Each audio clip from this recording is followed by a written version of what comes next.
The following podcast contains adult language and an abundance of salt. So, watch your cholesterol levels. Things are about to get salty.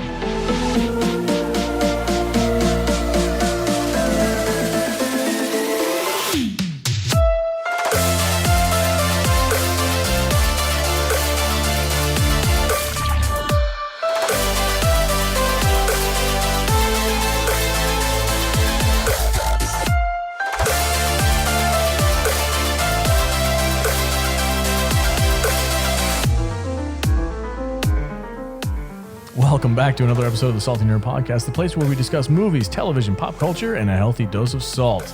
I am your host, the Salty Nerd, and I am joined, as always, by my illustrious co-hosts, Matthew Kadish, author extraordinaire. How's it going, man? It's going good. Can't wait to talk about Westworld. Westworld, episode 7.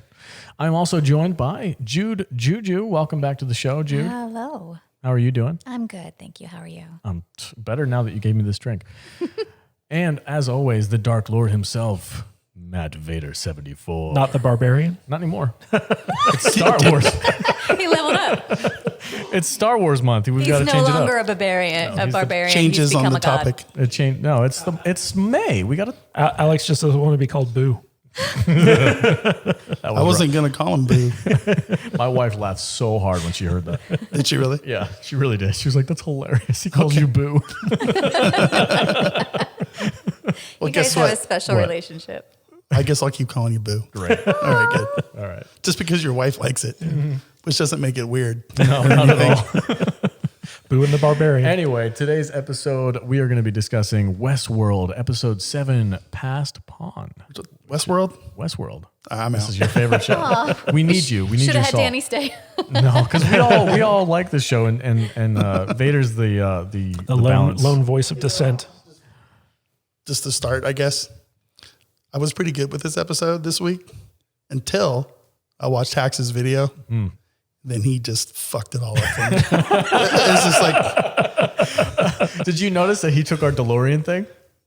Oh, no, I think we took it from him. We took it. No, No, Alex invented that. yeah, on that was air. us. He used I it last sent- week. Did he do it last week? Yeah. Oh, I stole it from Hax. Yeah, I All right, think shout you out to stole Hax it. Dogman. No, I'm standing firm on this. We came up with it. I don't know. That was our joke. I'll have to go back and watch his other videos. Maybe it was Because remember, I said Dolores, and then he was like, and I said, DeLorean. no, DeLoreans. I don't know. We'll figure it out. whatever. It doesn't matter. We all watch each other's content, which is cool. Super cool. Shout out to Hax Dogman. Go check out his YouTube video. Thanks for ruining this episode for me. How did he ruin it? Because I looked for his video, but I couldn't find it. I thought we were all on like one timeline thing and everything was very linear and stuff was happening. And then I watched his video today and it's like, nope. It was just like, this could be happening here and this down here and this over here. And I'm like, okay, I'm done. I think they gave up the whole multiple timelines thing. I think Yeah, they I'm- did too until I still- watched this thing today. I haven't watched it. What did he say? His video? Yeah. Oh, he was speculating on what possibly could be happening or could happen. Is in he the next, speculating on an alternate timeline He too? is. He is. So you might actually be vindicated. You were hanging. After we told her to shut up, Yeah, Jude. shut up. It's not. Shut up, She thought Jude. it was on Mars. She's like, I think this takes place on Mars. You said Mars. I said just not Earth. Oh, not Earth. Okay, sorry. It's on a floating You satellite. and your silly multiple timelines. I'm sorry. I'll go make you guys sandwiches. All right, Irish. Before we get too deep into the subject, I just wanted to remind everybody that you guys can go check out all of our content on saltynerd.com. You can follow me on Twitter, saltynerd, at saltynerd, I guess, or on Instagram. Salty_nerd. Salty_. Oh, that's right. We got to do underscores. Salty_nerd on Twitter or salty_nerd_podcast on Instagram for some cool news, tidbits, and stories there. And we have lots of fun. You guys can support the podcast. SaltyNerdPodcast.com will take you directly to the iTunes link. All the cool stuff. Just super simple. SaltyNerd.com. Go there. All of our stuff right at your fingertips. So let's dive in. This episode, Matthew Kadish, since you're so good at setting the table for us and setting up what this episode was all about, why don't you take it away? Tell us what episode 7, Past Pawn, was about. So, as you said, the title of this episode was Past Pawn. So it's P-A-S-S-E-D, Past Pawn. Do you know what that's a reference to? Yes, in chess, a passed pawn is a pawn with no opposing pawns to prevent it from advancing and being upgraded to a queen. Mm-hmm. So it's kind of, Westworld likes to do these meaningful titles. So the question is, who is the past pawn? Is it Dolores, Caleb, or William? I think it's Caleb. It might be Caleb, might be Dolores. I think it's Caleb. But essentially, there are three main stories in this episode.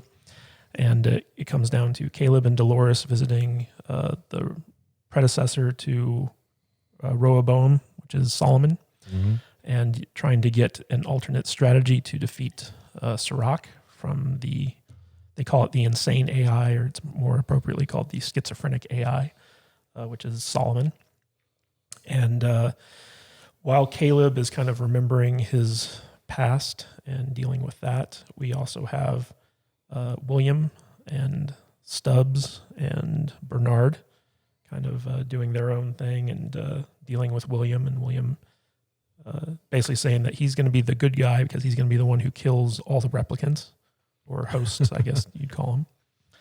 And then we've got Maeve and her crew, which has been resurrected and has teamed up with Dolores, the Charlotte Hale version of Dolores, who I guess has switched sides unexpectedly.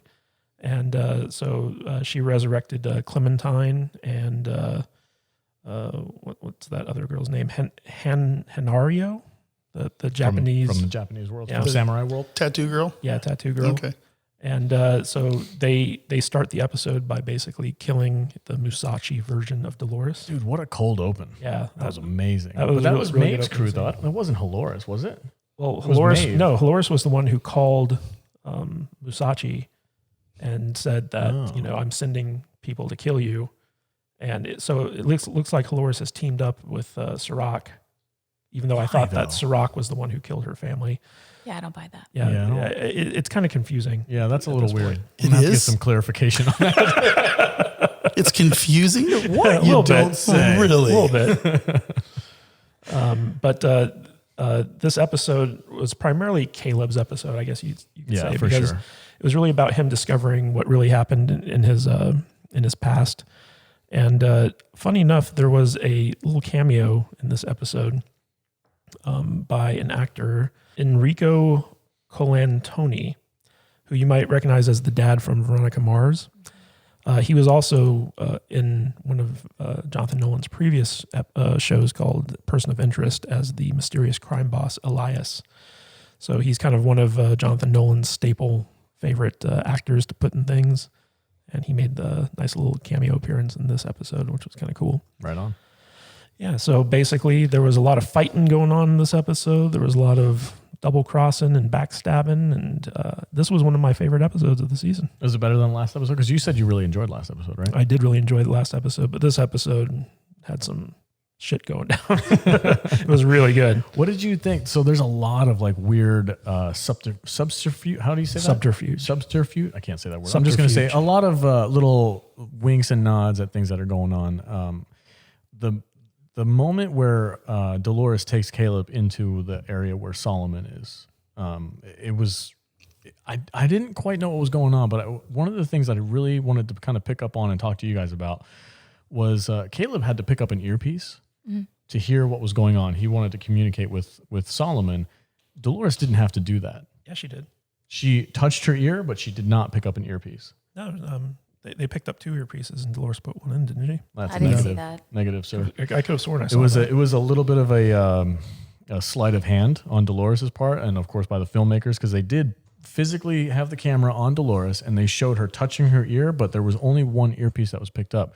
So this whole season, Dolores has kind of had that third eye in the sky, telling she can communicate with all different the cars, the motorcycle was kind of her sidekick. Like I'll come up to me over here and bring this package or whatever. And Yeah, she has like an implant. yeah, she has like this third voice in her head that she can communicate with the world and kind of hack into computers and stuff. So it makes me wonder: has she been connected with Solomon at this whole time? Because how else would she have all this information? Well, no, didn't she have to wake him up? Yeah, she did. Yeah. She woke him up. And Kinda like put him she on. also had to introduce herself to him. Okay, so that's two different things then. All right, well that blows that one out of the water. I But don't why know, doesn't man. she have to have the earpiece? Then she could just hear him. I think she has like an implant, like a communicator implant. She's got Bluetooth. Because she's a robot. She's got Bluetooth ingrained in her brain, dude. Well, you know, she has those contact lenses that give her the augmented reality info. It just, I don't know, man. These episodes have so many weird little things in them that I feel like the filmmakers are trying to pull one over on us. It's got some really good Wi-Fi going on. Yeah, Dolores hotspot Wi-Fi. Anyway, so I guess she's on the 5G network. What did you guys think about Caleb's backstory and how they kind of explained where he came from and why he is the way he is? Did you find that to be satisfying? Yeah, I'm fine. I'm glad that we finally got there with him. I have been looking forward to finding out what exactly his backstory was. So I was satisfied with it. Yeah. You? Yeah, kind of. I was a little underwhelmed. I thought there would have been more to it, but I did like the flashback scenes were really cool with him and his buddy and how they kind of explained how like he was an outlier. And one of the things that they would do with the outliers, besides just take them out of the equation at all, is that they would use some of them to find and track down and destroy the other outliers. Yeah. Outliers, which was really cool and very, I mean, it's a sick way of doing things. It really does make sense that it would mess with their brain. And that he was the most successful of their experiments with the outliers. Yeah. I knew that there had to be a reason why Dolores chose him. Yeah. And it's coming out now, or it came out in this episode that he was one of their main agents, like you said. He was the most successful one. And I liked that the flashback kind of like when he went into the facility where Solomon was, he started having like, I've been here before. Like he's having these memories of the torture that they put him through to kind of like reprogram his brain. Therapy, the AR therapy, the augmented reality therapy. It's so sad. Yeah. Because it destroyed him. It destroyed his brain. And then when he finally did get out of that loop where he was no longer being used by Solomon, they just put him in some low-level job where he was miserable. So just for me, the outliers are people that they couldn't really like. They can't function inside the program, right? Basically, where they have everybody's things predetermined. Yeah. They were so unreliable. They bring him in, they try to reprogram him, and if they can't reprogram him, they put them on ice there in the little matrix freezer. Yeah, how about all those people in stasis? There's a lot of people in that warehouse. A lot of people. You know what was really interesting about Caleb's whole storyline is that he's basically experiencing what the hosts at Westworld experienced, where basically they would get reset and reprogrammed and their memory wiped and given a whole new narrative to live by. And so like we're seeing like a human version of a host created by Sirach. And so the lines between what a host is and what a human is continue to be blurred as this stuff kind of gets exposed. Yeah, because the only way that they were able to actually reprogram an actual human being was with the information that Delos was collecting inside the park. It's all that information about how brains work, how humans work, and all this stuff. And then they finally were able to use that, almost weaponize it against other people. So I thought that was a cool callback, and that was a great thread that you just picked up on right there. Yeah, and the thing I loved about this episode the most was we basically got to see Caleb become a supervillain. Like this was his coming out party as like the main bad guy, because they basically set the stage that Caleb is going to be the guy who ends humanity. He's the big danger here. It's not Dolores. Like Caleb's like a bazooka, and she basically pointed it in the direction it needed to fire. And so like the end of the episode where we see Caleb kind of walking away from, the brother who's been frozen. And we just see that look on his face, and he's just like, I'm gonna make the world burn. Yeah, I got chills. I was like, ooh. They just created the Joker. Yeah, basically, or Lex Luthor or someone. Lex Luthor, yeah. Because the entire episode, Dolores keeps telling him, it's like, you need to lead. You need to stop being a follower. You need to be a leader. And he's just like, I'm not a leader. And at the end there, he was just like, okay, game on. Yeah. So before we get too far into the end of the episode, I wanted to talk about Dolores and Maeve. That was a pretty awesome fight. Yeah. I liked that everything. Was badass. That was a lot of fun. I liked how their gadgets, they were trying to use their gadgets against each other. The drone versus the little sniper robot thing, that was pretty dope. Dude, the sniper drone rifle thing? Sweet. That was awesome. That was pretty cool. Did you watch the interviews after the episode? I did, yeah. Where they were saying like, oh, we had been waiting to team up this whole time. We didn't realize that we'd be facing off. Yeah. And then I just thought that was really cool. It was, yeah, because you think about the actor's point of view where they're reading the scripts and they're like, oh, I don't get to team up with Dolores and Maeve on the same side. Like, no. And Jude was fascinated by Dolores' stunt double. Looks just like her. It looks exactly like her. Exactly. I thought it was funny though that they mentioned that like we did most of the stunts except for the wire work stuff. So all the scenes where they're like kicking each other and like doing this, the knife fighting, blocking all these little kung fu moves, like that's all the actors. Evan Rachel Wood, and I can't remember what's the other actress's name. Tandy Newton. Yeah. Yep. Yeah. Which I think they did a phenomenal job. I mean, it's not like John Wick level good, but it's pretty good for a. You know what though? Like the great thing about this fight scene. So not only was it a fantastic fight scene. Very brutal, very, in your face. But this whole season has kind of been building up to this confrontation between these two characters. And we kind of got a sense of what that confrontation is going to be because they don't actually finish the fight with each other in this episode. So like we've seen Maeve face off with Dolores in the form of Musashi before, and she got her ass handed to her. We've seen how Dolores has beaten down Maeve by killing, Hector and all this other stuff. And so to finally get to see them like face off with one another, because the whole episode starts off with, Maeve's crew killing a version of Dolores, the Musashi version. And now the real Maeve has come to finish off the real, like Dolores Prime. And seeing, just having a full season of build up to see this final confrontation, like it just gets better and better as it goes. And so like by the time we get to the season finale, which is coming up, to see Maeve and Dolores have that final fight is going to be so satisfying. And this is how you do a build up right. Yeah. It's done very well. And the fight in this was just really cool. Like when Dolores got her arm blown off. Oh my gosh. What an awesome shot. Cool. It does make me wonder, like, why are these hosts programmed to feel pain? Well, I mean, I don't know if she was necessarily in pain as opposed to just being damaged to the point where she wasn't functioning at 100%. But I just don't get how like being damaged like that affects them in such a profound way. Like getting stabbed in the stomach, like for a human, yeah, I can understand why they can't walk and like they're crawling and dragging themselves by their arms. But for like for a host, it's like they shouldn't care.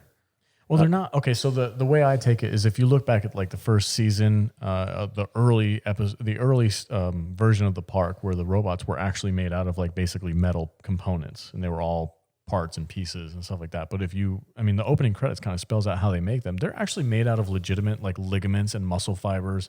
It's synthetic, but it's all still part of the anatomy of how they work. So the only part of them that's actually a robot as opposed to being just a synthetic version of a human is the pearl, the brain. Yeah, but in season 2 though, like Dolores freaking gets shot like a billion times and she just keeps like Terminator style trucking forward. I've never really thought that they felt pain.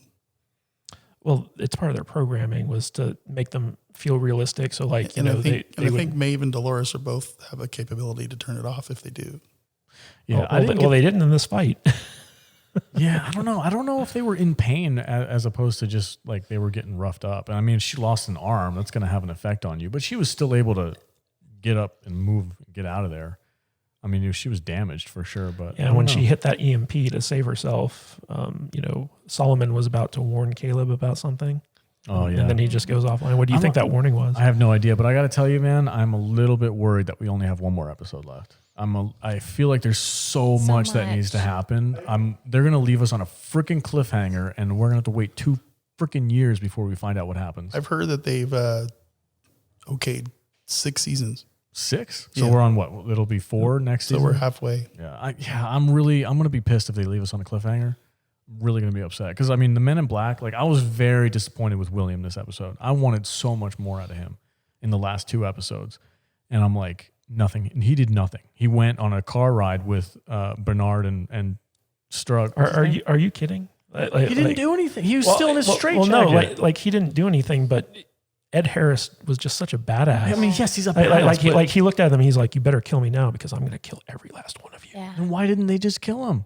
Because he might need him later. Yeah. I was not happy with that at all. I was like, this is stupid. Like William, we need to amp up what's going on with William. Otherwise, I'm honestly afraid that the season finale is going to be like a half-assed cliffhanger, and then we're going to have to wait 2 freaking years before we find out what happens. Well, that's probably what it's going to be. I really don't want that. I want this to be That's HBO, brother. Boom. I mean, the other 2 seasons have ended on some solid, like, yes, it was a cliffhanger. However, things for the most part had been resolved in that season. They're not making this show for you, Alex. Thank That's God. my salt. That's my worry. I really wanted to see more from William. And the cliffhanger with Caleb and Solomon and what's going to happen with that. That's cool. I was all right with that. However, I feel like this next episode had better. It's got a lot of work to do, a lot of legwork. What'd you think of the fake meat billboard? The what? That was my favorite part of the whole show. The billboard advertising the The fake billboard, meat. yeah. I missed that. What was that? I forget what it said. Something about lab grown perfect meat or something like that. It was an advertisement for that meat factory that Bernard worked at. I didn't even realize. Oh, Yeah. that was all synthetic meat? Yeah. Oh, yeah. It really is like a... Lab meat is the best meat or something like that. I don't know. Dude, I don't know what it said. We're not that far away from that. Seriously. It's just part of the world building of Yeah. this, which is fantastic. Yeah. All right. Well, I got my salt out of the way. I just really don't want this to end on unresolved. I Like think if that you just don't want it to end. maybe I can't maybe. wait for this to end. I I hate this think, fucking one show. more week. I think that you think that you're salty, but really, you're just sensitive. I'm just sensitive. I just want more. I don't want it to go away. Please don't leave I don't know. me. You know, this season's gotten a lot of criticism, but I think it's probably the strongest one yet for this series because it's just it's a very linear progression. It's Yeah, nice I don't- build up. I don't think there's been one episode I don't where I've know, been like, man. man. I know why I'm Every not liking episode, it I'm like, either. oh man, that was Why aren't you good. liking it, Vader? Because there's no naked. There's no naked this year, man. Hey, there was a full frontal in one episode. Yeah, dude. You not forget enough. about that? The strip The first season, half the episode, every episode was naked people. That's all you care about is So the naked it's people. like you if you're want gonna more- make if you're gonna make me watch this stupid show, I want some boobs. Okay, I need it. You want more Game of Thrones style Yeah, damn right. The sun. gratuitous nudity. Gratuitous nudity. I think, in my opinion, the first season is the strongest one so far. Like this one, the first season I thought was absolutely phenomenal. if this was season 1, that Maeve and Dolores fight, they would have like cut their tops off, and it just would have been boobs flying around.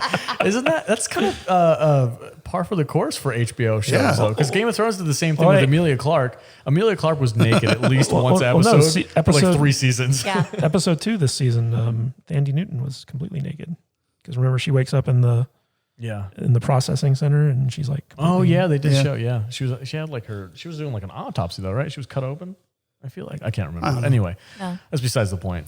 Well, she shows them boobs. MattVader and his boobs. Boobs. Boobs. You're gonna get us canceled, MattVader. Whatever. Anyway, Why is there a copyright on boobs? no, it's. I'm kidding. Okay. I can't wait to see what Kadish puts in the YouTube video for this part. Just gratuitous boobs. Nailing Palin. Oh God, that's an inside joke. Anyway, anybody else? I mean, So how do you think this series is going to end? I think this is what I fear is going to happen. I fear that Caleb is going to wake up all the people that were in cryo sleep, and he's going to lead them into an open revolt against Sirach and his system of the one world order type thing. And then it's going to end before anything conclusive happens. Isn't Sirach just the avatar for Rehoboam? Do you think He's not real. That was my original theory, but I don't think that's the case. I think he's a real person. I don't think think he he's is real real. anymore. You think he's dead? I think have you ever seen him when he's not a hologram? That's a good point. just on his plane. How do we know that's not a hologram? Why would he? Why would he be hologram on be a on a by plane? himself? I don't know. A I hope hologram inside of a hologram inside of a hologram. Wrapped it's a in a ribbon. simulation inside of a Inception simulation. shit. Enigma. Yeah. Simulation inside of a simulation. They called it in episode 1, and that's what's going to Yeah. happen. Watch. Yeah. This is all None just of this is real. this is all just a test sequence inside Rehoboam. That's like, that's what version 412.67bx or whatever. They're like, that didn't work. You know the crazy thing about the show though is I have no idea who to be rooting for. I don't either. That's That's probably part of the reason they're I all don't bad like it. guys. They're all bad guys. That's why you don't like it, because you're Yes, like, who's the so- hero? It could be. It That's could be what I- part of it. That's what I was thinking when you said that Caleb is now the ultimate bad guy. And I disagree because I think that there's something to be said for him being the hero in this story. It kind of depends on what you define as a bad guy. Well, if Bernard is correct, then he's going to be the guy who destroys humanity. He's like the next Hitler. Yeah, but if you're coming Yikes. from the perspective of the hosts, he's a hero. Well, I, yeah. don't know, I think he's a means to an end for Dolores. Like Dolores just wants to tear down humanity, and she's using Caleb as a tool to do that. Well, what did you think about when she said, like, my kind is pretty much all extinct, but your kind still has a chance? I think she's bullshitting him. Yeah, I think she's manipulating him. I really do think she's just using him as a means to an end. I think once he gets to the point where he's like starting this revolution, she's going to sit back and be like, all right, I'll just sit and watch the fireworks and clean up the mess when he's done, and I'll take over and liberate my people and create this paradise for them. On Mars. On Mars. Exactly. Yeah, I don't know. I really don't know where this is going to go, but I'm going to be seriously freaking pissed if it is an unresolved cliffhanger at the end of this season, because we waited a long time for this season, and we're going to have to wait another freaking 2 to 3 years for the next one, and I'm not into that. Like I want a conclusive end to each season before, and like a couple of threads of where things are going to go is fine. Like I feel like the last 2 seasons have done that, but this one, like they've got a lot of legwork to do in an hour. From the trailer for the finale, it looks like Caleb gets to meet Sirach, and Maeve and Dolores have their final showdown. Mm-hmm. Yeah, this is when they have the fight on the bridge, right? Yeah. Yeah. I feel like these seasons are getting shorter. They are really. Is 8 episodes really is the season? Just 8. Yeah. Usually, I mean, and you're kind of making me laugh right now because you're like, I can't wait 2 years before. So wait till you get my age. Okay. I mean, there's a freaking Twitter handle dedicated to like waiting for the season. I think it was like Westworld gifts or something. It's like 28 weeks without Westworld, and it was like 48 weeks without Westworld. Yeah, like if the show was actually on the year-to-year schedule that most TV shows were, like it would be one thing, but it is like they take a year in between seasons to like write it out and plan it and do it right. It's not a bad thing. I'm not criticizing them because I do enjoy the show, but I'm like, please don't dangle that carrot in front of me for 2 years. If I have to wait for the normal trilogy cycle for another Star Wars movie, I'm going to be fucking 70 years old before the next Star Wars trilogy comes out. Sorry about the F-bomb, but Jesus. All right, that's about 30 minutes. Any final thoughts on this episode? Do you guys have any theories about where it's going to go? I know Kadish just asked me. I don't know where it's going to go, but I just hope that it finishes in an hour. Jude, what do you think is going to happen? All of this happened 100 years ago on Mars. Okay. I like 100 years ago now. We're time traveling. I do think it's not out of the realm of possibility that this whole season was a simulation that Rehoboam was looking at as the most likely outcome, and it's going to end with Sirach being like, okay, we have to make sure none of this happens. That would be then awesome. We reset, and season 4 is like back in the park. Exactly. Well, that might piss some people off. I would be okay with that. Would you really? Yeah. Oh yeah, my God. Dolores wakes up as original Dolores she's in on the blue the farm dress. back with her dad, Yeah. and she's like, what just happened? Yeah. Anthony Hopkins is there. Oh, I would love to see him again. I want Anthony Hopkins back. All right, that's They it can't for this afford him. episode. Bernard's a real person. Yeah, let's do it. A young Anthony Hopkins. That technology is getting pretty good. The de-aging. That technology is garbage. Just because you can't use it on yourself doesn't mean it's garbage. Wow. Dang. We'll end on that note. Divorce. All right, everybody. Yeah, really. Before we wrap up, I just wanted to thank all of our listeners for tuning into the show. Your support and continued listening really does mean the world to us. You guys get us through every episode, and you encourage us to give you better and better content and more content. And if you would like to get more content from us, you guys can go to saltynerd.com. You can listen to all of our previous episodes. If you want to support the podcast, you can go to saltynerdclub.com.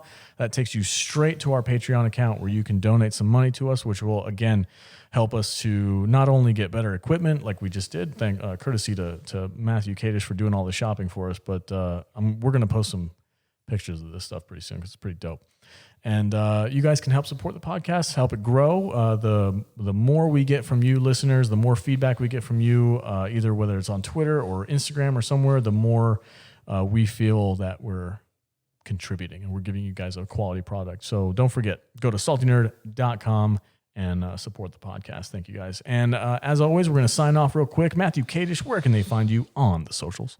At Matthew Kadish, Kadish, on Twitter. And where can they read your books? at kadishbooks.com. Takes you right to my Amazon page. Right on. You guys can see if he's full of crap or if he actually knows what he's talking about. Little both. Most likely, yeah. Juju, where can they find you on the socials? At I am Juju on Instagram and Twitter, and at Salty Nerd Video on YouTube. Right on. And you have your own little segment on the saltynerdvideo.com. Yeah, I do book reviews. Right on. What's your next book you got going on? Handmaid's Tale. Right on. Cool. Looking forward to it. All right. MattVader, the Dark Lord himself. Where can they find you on the socials? You can find me at MattVader74 on Twitch, Twitter, and Instagram. Right on. Thank you very much, guys. Have a great night, and we look forward to watching the finale of Westworld. Some of this stuff.